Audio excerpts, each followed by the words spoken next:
O, yan guys. Ngayon, si Gab naman ay Mommy, nagbabrush. I have you. Nagbabrush ng sahig.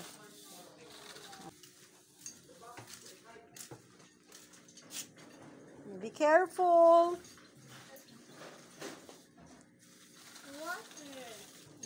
Be careful, be careful.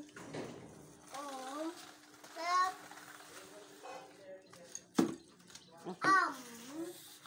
Yan.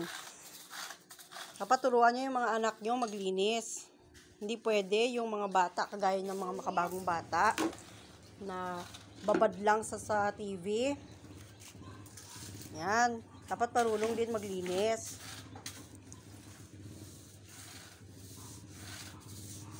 Yan si Gab guys, napakasipag yan. Ayaw na ayaw niyan ng kalat, ng dumi. Yan. Napakasipag niyan.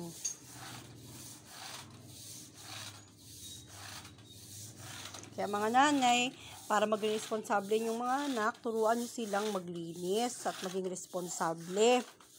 Para paglaki nila, magiging silang responsableng mga tao. Pag lalaki, maging responsableng tatay. Pag babae naman, maging responsableng nanay. Ayan. So, yan ang first training. Begins inside your home.